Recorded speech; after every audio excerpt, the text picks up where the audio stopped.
Hello बच्चों, नमस्ते। ये NCERT corner for life science का प्लेटफॉर्म है। आज की वीडियो क्लास में हम टॉपिक जो न्यूरल कंट्रोल और कोऑर्डिनेशन है, ह्यूमन फिजियोलॉजी का पार्ट, उससे जुड़े हुए 20 एमसीक्यू की प्रैक्टिस करने वाले हैं नीट 24 के लिए। बेटा एनसीईआरटी डायरेक्ट जो लाइंस हैं एनसीईआरटी के अंदर, चैप्टर के अंदर, न्यू एनसीईआरटी में ऐसे की ऐसे लाइन से क्वेश्चन बनाए गए हैं। अगर आपको वीडियो सेशन अच्छा लगे तो प्लीज़ इसको लाइक ज़रूर करें, और जो नए बच्चे चैनल से जुड़े हैं वो चैनल को सब्सक्राइब करें। तो इसमें क्वेश्चन नंबर 1 बेटा दे रखा है, which of the following statement is incorrect regarding generation and conduction of nerve impulse. इनमें जो जनरेशन और कंडक्शन होता है नर्व इम्पल्स का, यानी न्यूरॉन्स के अंदर जो कंडक्शन होता है उससे रिलेटेड स्टेटमेंट में हमें इनकरेक्ट चूज करना है। तो इसमें in resting stage the axonal membrane is permeable for K plus ion, axolemma is impermeable for sodium ions and negative charged protein, potassium ion high concentration in exoplasm in resting stage, outside the axon sodium ion and potassium ion high in number। तो देखो बेटा, इसके अंदर हमें पूछा है कि जब रेस्टिंग स्टेज में जो होता है न्यूरॉन, तो उसमें क्या क्या चेंजेस होते हैं। तो रेस्टिंग स्टेज में क्या होता है कि एक्सोनिमल जो मेम्ब्रेन होती है ना बेटा, वो परमेबल हो जाती है पोटेशियम आयन के लिए, तो ये तो राइट है। Axolemma is impermeable for sodium ions and negative charge protein. तो एक्सोलिमा यानी एक्सोलिमा किसको बोला जाता है, जो एक्सोन क्या होता है, ये एक सेल होती है, और एक्सोन की जो सेल वाल होती है, सेल मेम्ब्रेन होती है ना, उसको एक्सोलिमा बोला जाता है। तो ये किसके लिए, सोडियम आयंस के लिए तो इम्परमेबल हो जाती है, और नेगेटिव चार्ज प्रोटीन्स के लिए और सोडियम आयन के लिए इम्परमेबल हो जाती है। यानी सोडियम आयन है जहाँ अंदर ही रहते हैं इसके अंदर, और नेगेटिव चार्ज प्रोटीन है वो भी अंदर ही रहती हैं रेस्टिंग स्टेज में। और पोटेशियम आयन के लिए ये परमेबल रहती है, और पोटेशियम आयन है ये हाई कंसनट्रेशन में हो जाते हैं एक्सोप्लाज्म में। ये जब परमेबल होती है तो पोटेशियम आयन क्या होते हैं, पॉजिटिव चार्ज होता है, और नेगेटिवली चार्ज प्रोटीन की तरफ ये अंदर की तरफ मूव कर जाते हैं। Outside the axon sodium ion and potassium ion high in number. तो देखो आउटसाइड एक्सोन के आउटसाइड के अंदर, यानी आउटसाइड जो एक्सोन होता है नर्व सेल, उसके बाहर की तरफ सोडियम आयन तो ज़्यादा होंगे, और पोटेशियम आयन है बेटा ये भी ज़्यादा होंगे नंबर में। तो देखिए इसमें सोडियम आयन तो ज़्यादा होते हैं, लेकिन पोटेशियम आयन होते हैं ना, ये नंबर में कम होते हैं। तो ऑप्शन नंबर 4 बेटा इसका राइट आंसर हो जाएगा। ये इसमें इनकरेक्ट है। पोटेशियम आयन अंदर की तरफ मूव कर जाते हैं नेगेटिव चार्ज प्रोटीन की तरफ, और बाहर की साइड इसका कंसंट्रेशन कम हो जाता है। तो ऑप्शन नंबर 4 इसका राइट आंसर होगा। नेक्स्ट क्वेश्चन है, during the polarization of axolemma. Polarized जब होती है एक्सोलिमा, तो उस टाइम हमें क्या देखने को मिलता है, outer surface is negatively charged, sodium ion rapidly influx, electrical potential across the axolemma is called action potential, all of the above is correct. तो बेटा राइट आंसर होगा, जब पोलराइज्ड स्टेट में आती है ना, जब उसके ऊपर कोई कंडक्शन शो होता है, तो उस टाइम पे क्या होता है, ये बाहर की तरफ तो नेगेटिव चार्ज हो जाती है। नेगेटिव चार्ज होने की वजह से इस पे क्या होता है, सोडियम आयन जल्दी से बाहर आते हैं। तो सोडियम पोटेशियम पंप है ना, वो ऑन हो जाते हैं। तो इस कंडीशन में क्या होता है, सोडियम आयन है वो बाहर की तरफ मूव कर जाते हैं। इलेक्ट्रिकल जो पोटेंशियल होता है ना बेटा, ये एक्सोलिमा के साइड में एक्शन पोटेंशियल बोला जाता है इसको। जो इलेक्ट्रिकल पोटेंशियल जिसकी वजह से बाहर की साइड नेगेटिव चार्ज ज़्यादा हो गया, उसको क्या बोला जाता है, एक्शन पोटेंशियल। तो बेटा राइट आंसर होंगे ऑप्शन नंबर 4, तीनों के तीनों करेक्ट होंगे। नेक्स्ट क्वेश्चन है, Nissl's granules are found in. Nissl के ग्रेन्यूल किस में पाए जाते हैं, cell body, axon, dendrites, both first and second. तो देखिए निसेल ग्रेन्यूल्स होते हैं ये सेल बॉडी और डेंड्राइट्स दोनों में पाए जाते हैं। ऑप्शन नंबर 4 इसका राइट होगा, और एक्सोन के अंदर ये एब्सेंट होते हैं। नेक्स्ट क्वेश्चन है बेटा, synaptic knob is found in. Synaptic knob जो होती है वो किस में पाई जाती है, pre synaptic neuron, axon, distal end dendrites, both first and second. तो देखिए ये तो होती है, एक एक्सोन होता है उसका टर्मिनल एंड होता है, और ये नीचे वाला पोर्शन होता है ना, इसके अंदर क्या होता है, ये होते हैं डेंड्राइट्स, तो दूसरे न्यूरॉन के। तो सिनेप्टिक नोब कहाँ पे पाई जाती है, सिनेप्टिक नोब किसको बोलते हैं, जहाँ जो सिनेप्टिक वेसाइकल्स होती हैं जिनमें न्यूरोट्रांसमीटर भरा होता है, तो ये सिनेप्टिक वेसाइकल्स बेटा पाई जाती हैं। जो टर्मिनल एंड होता है ना, टर्मिनल एंड होता है एक्सोन का ऐसे, तो यहाँ पे बनी होती हैं, ये इसको सिनेप्टिक नोब बोला जाता है। ये वेसिकल्स फ्री होती हैं न्यूरो ट्रांसमीटर्स की। तो ऑप्शन नंबर 4 इसका राइट होगा, both first and second pre synaptic neuron में पाई जाएंगी, और ये प्री सिनेप्टिक न्यूरॉन और एक्सोन के डिस्टल एंड दोनों में ऑप्शन नंबर 4 इसका राइट होगा। एक्सोन का जो डिस्टल एंड होगा उसके ऊपर और प्री सिनेप्टिक न्यूरॉन, तो डिस्टल एंड यही होता है बेटा, जो राइट वाला पार्ट नहीं सॉरी टर्मिनल जो एंड होता है ना उसको डिस्टल एंड बोला जाता है। नेक्स्ट क्वेश्चन है फाइंड द इनकरेक्ट मैच। इनमें से हमें इनकरेक्ट चूज करना है। यूनिपोलर न्यूरॉन कहाँ पे पाए जाते हैं? एम्ब्रियोनिक स्टेज में। मल्टीपोलर न्यूरॉन सेरेब्रल कॉर्टेक्स में। बाइपोलर न्यूरॉन रेटिना और आई में। तो राइट होगा नन ऑफ द अबव, इनमें से कोई भी गलत नहीं है, तीनों के तीनों सही हैं। यूनिपोलर न्यूरॉन ये एम्ब्रियोनिक स्टेज में पाया जाता है। मल्टीपोलर होते हैं इसके अंदर सेरेब्रल कॉर्टेक्स में पाया जाता है, और जो बाइपोलर न्यूरॉन होते हैं बेटा ये पाए जाते हैं रेटिना ऑफ आई में। नेक्स्ट क्वेश्चन है during the transmission of nerve impulse through a nerve fibre the potential on the inner side of plasma membrane has which type of electric charge. देखिए नर्व इम्पल्स जब भी conduct होता है ना तो उसके अंदर पोटेंशियल होता है ना जो प्लाज्मा मेम्ब्रेन के अंदर, वो इनर साइड के अंदर कैसे कैसे मूव करता है वो पूछा है इसमें। तो first positive then negative and continue to be negative, first negative then positive and continue to be positive, first positive then negative and again back to positive, first negative then positive and again back to negative. तो बेटा right जो answer होगा ना इसका, ये सबसे पहले तो क्या होती है, ये जो पोलराइज्ड होती है तो जो इनर साइड होती है ना प्लाज्मा मेम्ब्रेन की पहले नेगेटिव होती है, उसके बाद में पॉजिटिव चार्ज आता है और उसके बाद में दोबारा से नेगेटिव हो जाती है। तो ऑप्शन नंबर 4 इसका राइट आंसर होगा।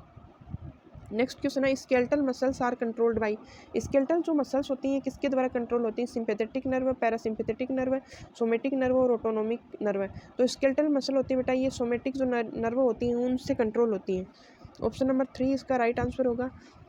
नेक्स्ट क्वेश्चन है बेटा sodium potassium pump transport. Sodium potassium जो पंप है वो क्या ट्रांसपोर्ट करता है? सोडियम प्लस और sodium potassium out of the neuron, sodium potassium into the neuron, sodium into the neuron and potassium out the neuron, potassium into the neuron and sodium out of the neuron. तो देखो जो sodium potassium pump होता है ना बेटा वो क्या करता है, पोटेशियम होता है ना आयन उनको तो अंदर लेके जाता है, 2 पोटेशियम आयन को ये अंदर, 2 पोटेशियम जो आयन्स होते हैं उनको अंदर लेके जाता है और 2 जो सोडियम आयन्स 3 सोडियम आयन्स को ये बाहर इन्फ्लक्स करता है। ऑप्शन नंबर 4 इसका राइट आंसर होगा। नेक्स्ट क्वेश्चन है पोन्स कनेक्टेड्स द। पोन्स किसको कनेक्ट करने का काम करता है? 2 cerebral hemispheres, 2 lobes of cerebellum, cerebrum of and cerebellum spinal cord with the brain. तो देखो पोन्स होता है ना ये हिंड ब्रेन का पार्ट होता है। हिंड ब्रेन के 3 पार्ट्स होते हैं, फोर ब्रेन, मिड ब्रेन और हिंड ब्रेन। तो हिंड ब्रेन के अंदर 3 पार्ट होते हैं, पोन्स, सेरिबेलम और मेडुला। तो पोन्स किसको कनेक्ट करने का काम करता है बेटा? तो इसके अंदर 2 cerebral hemisphere, 2 lobes of cerebellum, cerebrum and cerebellum spinal cord with the brain. तो देखो राइट आंसर होगा इसका। इसके अंदर the lobes of cerebellum, cerebellum के 2 लोब्स होते हैं ना 2, उनको इंटरकनेक्ट करने का काम कौन करता है? पोन्स करता है, पोन्स। नेक्स्ट क्वेश्चन है efferent nerve fibre carries impulse from. Efferent और इफेरेंट 2 टाइप के नर्व फाइबर होते हैं, तो इससे इम्पल्स का कैरी कैसे करते हैं? Effector to CNS, receptor to CNS, CNS to muscle, CNS to receptor. तो बेटा राइट होगा। जैसे ये टिश्यू है इसके ऊपर कोई भी जो मैसेज आया है उसको ये सीएनएस तक लेके जाने का काम क्या करता है? एफेरेंट नर्व करती हैं, और इफेरेंट क्या करती है? सीएनएस से दोबारा टिश्यू की तरफ लेके आने का काम करती है। तो ऑप्शन नंबर 1 बेटा इसका राइट आंसर होगा। नेक्स्ट क्वेश्चन है द इलेक्ट्रिकल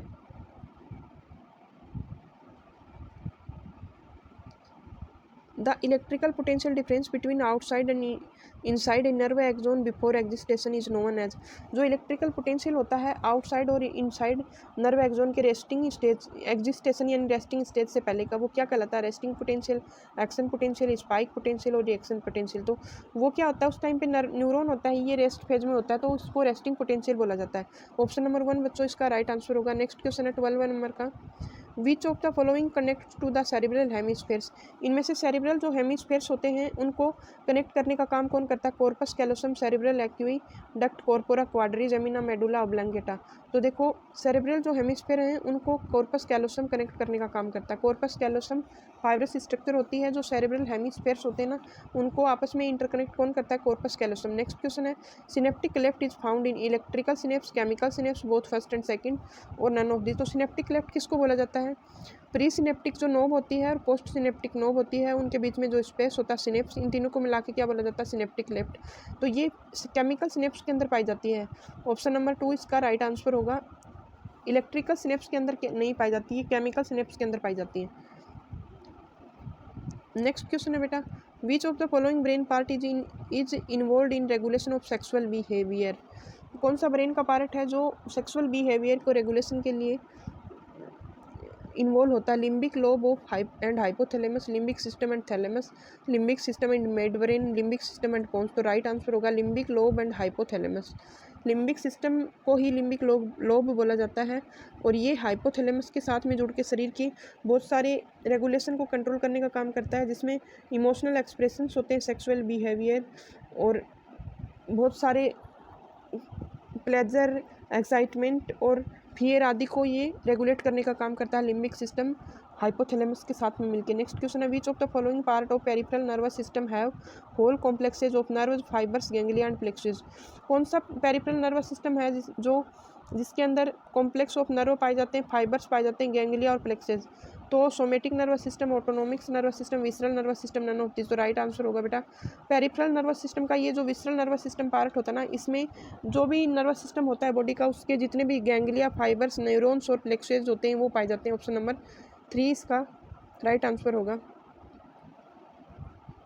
नेक्स्ट क्वेश्चन है, which of the following is the correct order for cranial meninges from outside to inside? Cranial meninges किसको बोला जाता है? जो हमारे ब्रेन के जो स्कल हमारी होती है उसके जो कवरिंग होती है तो उसको मेनिंजेस बोला जाता है। तो ये 3 होती हैं नंबर्स में, मेनिंजेस 3 होती हैं। तो ये इनका आउटसाइड बाहर से लेके और अंदर की तरफ जो इसका करेक्ट ऑर्डर है वो पूछा है। तो dura mater, arachnoid, pia mater, arachnoid, dura mater, pia mater, pia mater, dura mater, arachnoid, pia mater, arachnoid, dura mater. तो बेटा सबसे बाहर होती है ड्यूरामेटर, फिर होती है एरेक्नोइड, फिर होती है पायामेटर। तो DAP हमें याद रखना चाहिए। बाहर की तरफ होती है ड्यूरामेटर, बीच में होती है एरेक्नोइड और उसके अंदर होती है पायामेटर। तो ऑप्शन नंबर 1 इसका राइट आंसर होगा। नेक्स्ट क्वेश्चन है, the cerebellum integrates information received from? Cerebellum होता है ये इन्फॉर्मेशन को रिसीव करने का काम करता है। किससे रिसीव करता है? Semi circular canals of the year and auditory system, from cardiovascular system, from gastric system, visual and tactile inputs. तो बेटा राइट आंसर इसका होगा वो होगा semi circular canals of the year. जो सेमी सर्कुलर कैनाल होती है ना ईयर और ऑडिटरी सिस्टम की, उनसे ये मैसेज को रिसीव करता है और बाद में ये ब्रेन को ट्रांसफर करने का काम कौन करता है? सेरिबेलम करता है। ऑप्शन नंबर 1 इसका राइट आंसर होगा। नेक्स्ट क्वेश्चन है, unidirectional transmission of a nerve impulse through nerve fiber is due to the fact that? Unidirectional जो ट्रांसमिशन होता है एक नर्व इम्पल्स का नर्व फाइबर से, वो कैसा होता है? Nerve fiber is insulated by a medullary sheath. Unidirectional कैसे होता है ये पूछा है। Sodium pump it starts operating only at the cyton and the then continuous into the nerve fiber. Neurotransmitters are released by dendrites and not by axon. Neurotransmitters are released by the axon ending and not by dendrites. तो देखिए neurotransmitter होते हैं ना, ये release किए जाते हैं axon ending से और रिसीव किए जाते हैं डेंड्राइट्स। तो ये होता है यूनिडायरेक्शनल जो ट्रांसमिशन होता है ना, उसके नर्व इम्पल्स का जो ट्रांसमिशन होता है वो इसकी वजह से यूनिडायरेक्शनल होता है। न्यूरोट्रांसमीटर होते हैं ये रिलीज़ किए जाते हैं एक्सोन एंडिंग से और रिसीव किए जाते हैं डेंड्राइट से, ये इसलिए यूनिडायरेक्शनल होता है। नेक्स्ट क्वेश्चन है, the respiratory and cardiac center are located in? Respiratory और जो कार्डियक सेंटर होता है वो ब्रेन के अंदर कहाँ लोकेटेड होता है? सेरिब्रम, डाइएन्सिफिलन, कुर्रा सेरेब्राई और मेडुला ओब्लांगेटा। तो राइट आंसर होगा बेटा इसका मेडुला ओब्लांगेटा। ऑप्शन नंबर 4 इसका राइट आंसर होगा। नेक्स्ट क्वेश्चन है, the area in brain which is associated with strong emotions is? Brain का कौन सा एरिया जो हमारा स्ट्रॉन्ग इमोशन से जुड़ा होता है? Cerebral cortex, cerebellum, limbic system और मेडुला। तो बेटा जो लिम्बिक सिस्टम होता है ना, ये जैसे expression of emotional reactions, motivation और सेक्सुअल बिहेवियर, ये सभी लिम्बिक सिस्टम से जुड़े होते हैं। और लिम्बिक सिस्टम होता क्या है? ये जो एमाइगडाला होती है ब्रेन के अंदर, हिप्पोकैम्पस, ये सभी उसके साथ में जुड़ के हाइपोथैलेमस के साथ में जुड़ के लिम्बिक सिस्टम बनाती हैं, कॉम्प्लेक्स सिस्टम, जिसको लिम्बिक सिस्टम बोला जाता है। तो ऑप्शन नंबर 3 इसका राइट आंसर होगा। ये थी बच्चों आज की क्लास। अगर वीडियो सेशन आपको अच्छा लगा हो तो प्लीज़ इसको लाइक ज़रूर करें और जो नए बच्चे चैनल से जुड़े हैं वो चैनल को सब्सक्राइब करें। धन्यवाद।